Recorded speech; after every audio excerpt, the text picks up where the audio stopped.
Et puis il y a une autre question qu'on va se poser, comment faire avec ceux qui sont en exil? Ils sont nombreux et ce sont les têtes pensantes, comme Ismail Haniyeh, bien sûr, qui est au Qatar, vous le savez, il communique d'ailleurs beaucoup du Qatar. Ismail Haniyeh, qui est le chef du Hamas, on le voit le 7 octobre, mais il communique très, très régulièrement. Ce matin même, Anthony Blinken était au Qatar, puisque le Qatar, Gérald Richou, sert de point de jonction entre l'Occident d'un côté, pour faire large, et puis le Hamas, voire l'Iran. Comment fait-on pour aller chercher un homme comme Ismail Haniyeh? Alors, pour le moment, je pense que lui, on n'ira pas le chercher maintenant tant qu'il y a des otages à libérer, parce que si on coupe toute négociation, si on le tue maintenant, effectivement. Mais tout de même, c'est une cible légitime. Et en matière de commandants, j'allais dire éliminés, il faut bien distinguer les cibles de terrain, des commandants de bataillon, etc., qu'on trouve sur le terrain, qui sont des cibles absolument normales en temps de guerre. On tape toujours les PC, parce que c'est là qu'il y a les têtes de chaîne, les têtes pensantes, la valeur ajoutée, la valeur ajoutée en matière de matière grise et intellectuelle, c'est normal. Par contre, là, ce sont les têtes de chaîne du Hamas. Et moi, je voudrais rappeler quelque chose. C'est l'opération après Munich, qui s'appelait Colère de Dieu, me semble-t-il. Cette Colère de Dieu, elle s'est inscrite les Jeux Olympiques de Munich, dans le temps long, 20 ans. Et le dernier, il a été assassiné à Paris en 1992. Il y a 14 dirigeants du Hamas, de l'OLP à l'époque, qui ont été assassinés les uns après les autres. 14 sur 20 ans. C'est-à-dire que lui, il pourra attendre vraisemblablement, parce qu'on a encore besoin de lui pour les négociations. Ça ne veut pas dire que dans 10 ans, dans 15 ans, on aura oublié, et que le moment où il commencera à baisser sa garde, s'il est encore en vie, eh bien, il sera peut-être l'objet d'une cible. Là, on est vraiment dans le temps long. Je dirais, Eichmann, ils ont été le chercher dans les années 60, et la guerre et la Shoah étaient déjà loin. Bien, alors donc c'est les JO, effectivement les athlètes israéliens et cette vengeance ensuite. Ça c'est le point de vue militaire. D'un point de vue diplomatique, Sylvie Bermann, comment fait-on lorsque l'on a un pays comme le Qatar, qui est un pays fondamental dans la discussion et dans les échanges aujourd'hui, pour essayer, imaginons le Mossad ou le Shin Bet qui veuille aller chercher Ismail Haniyeh là-bas? Ils l'ont fait dans d'autres pays, donc ils sont capables de le faire, même si j'imagine qu'il est hyper protégé. En même temps, ça compliquerait les relations avec le Qatar. Alors c'est vrai que c'est pas possible maintenant, puisque le Qatar joue ce rôle d'intermédiaire, mais il est probable qu'il continuera à jouer ce type de rôle dans l'avenir, et que du coup, les relations avec Israël en seront totalement affectées. Mais je suis pas sûre que ça retienne pour autant les Israéliens. Oui, d'un point de vue opérationnel, ce ne serait pas si difficile que ça, parce qu'ils sont effectivement très géolocalisés pour le coup. Et Israël a déjà fait, notamment on se souvient à Dubaï. Alors ça avait été un peu un fiasco parce que l'opération avait été révélée au grand jour. Rappelez-vous l'assassinat d'un logisticien de la branche armée, Al-Mabrour, qui avait été assassiné par des agents du Mossad, dont certains étaient déguisés en tennisman, avaient des passeports australiens, français d'ailleurs, et d'autres nations. Donc ça avait créé pas mal de remous diplomatiques. Mais Madame l'ambassadeur a raison, l'enjeu il est d'abord diplomatique avec les pays où ces personnes logent. Et il y a des précédents aussi, l'un des plus connus, c'est Khaled Meshal, qui lui aussi est à Doha, l'ancien patron du bureau politique, qui a fait l'objet d'une tentative d'assassinat par le Mossad. Ces gardes du corps avaient attrapé les agents du Mossad, ils avaient injecté un produit à l'intérieur de son oreille.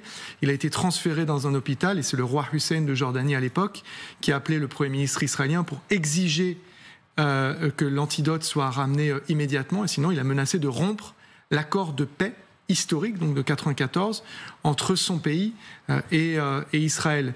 Donc on voit que quand même ça peut monter très rapidement. Je pense que le roi Hussein avait notamment peur de la réaction de la population palestinienne en Jordanie. Il faut quand même rappeler qu'il y a à peu près 60% de la population qui est d'origine palestinienne en Jordanie, jusqu'à 80% dans la capitale Amman. Donc le Hamas peut aussi jouer sur ces leviers pour tenir aussi, exercer une certaine pression sur les gouvernants des pays dans lesquels il se trouve. Et d'ailleurs, ça remonte même à Eichmann, dans le sens où l'Argentine avait demandé sa restitution immédiatement après l'enlèvement de Eichmann pour qu'il soit jugé sur le sol israélien.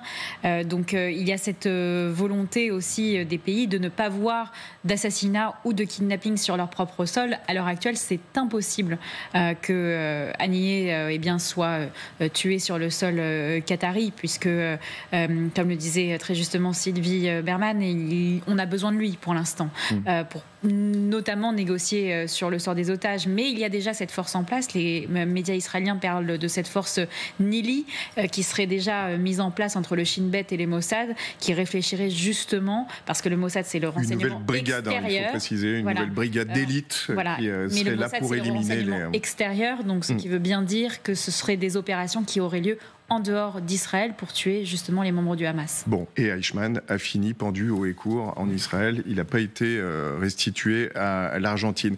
On va élargir le regard et revenir sur ce discours très important hier de Hassan Nasrallah, le leader du Hezbollah. Beaucoup de bruit pour rien, on dit beaucoup de commentateurs. On craignait évidemment que le chef du Hezbollah ne veuille entraîner en quelque sorte le Liban dans le conflit. Il n'en a rien été. Écoutez un extrait de ce long discours fleuve. هذه المعركة هي فلسطينية بالكامل من أجل فلسطين وملفات فلسطين وقضايا فلسطين وشعب فلسطين ولكنها لا تمارس أي وصاية عليها على الإطلاق ولا على قياداتها ولا على قراراتها. Voilà, Sylvie Berman, on a beaucoup commenté cette phrase parce qu'il semble exonérer l'Iran, bien sûr le Hezbollah, en expliquant que personne n'était au courant de cette opération qui est 100% palestinienne. Comment vous l'interprétez ? De toute façon, le Hezbollah prétend toujours être libanais avant tout et être totalement indépendant de l'Iran. Donc ça, ce n'est pas très étonnant. En même temps, il est tout à fait sensible, je pense, à la présence américaine renforcée dans la région et aux signaux qui ont été passés extrêmement clairement.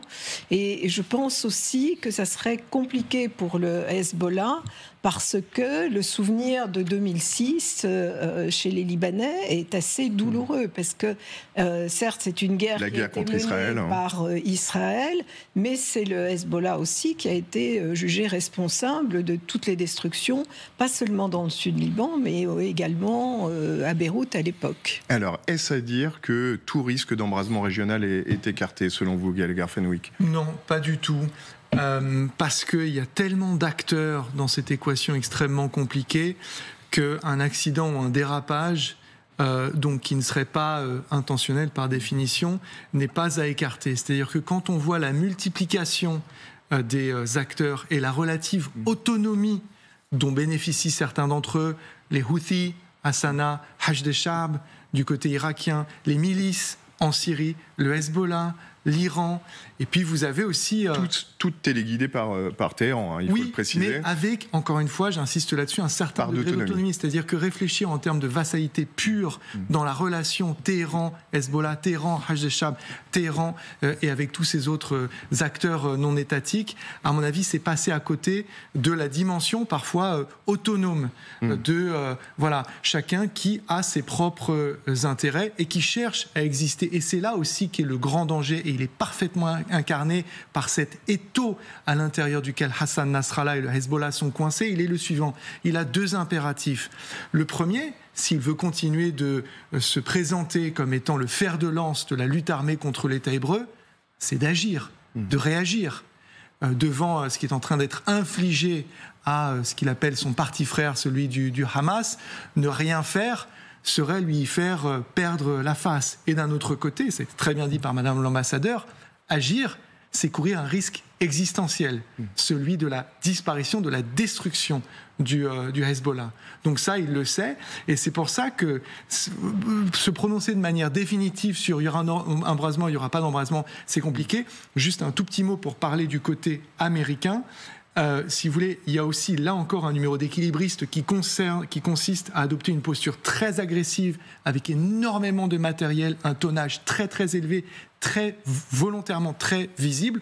Le Pentagone, les deux porte-avions, le Pentagone jeudi a annoncé l'envoi de centaines d'hommes supplémentaires dans la région, sans préciser où, en disant simplement que ce ne serait pas en Israël.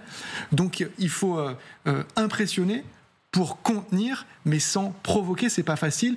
Une toute dernière chose, et je vous promets que j'ai terminé, il ne faut pas non plus se dire le Hezbollah a dit qu'il n'attaquerait pas, donc il n'y aura pas la guerre. Moi, je pense qu'Israël peut frapper de manière préventive. Israël n'acceptera plus de vivre avec des menaces à ses frontières, et le Hezbollah en est une.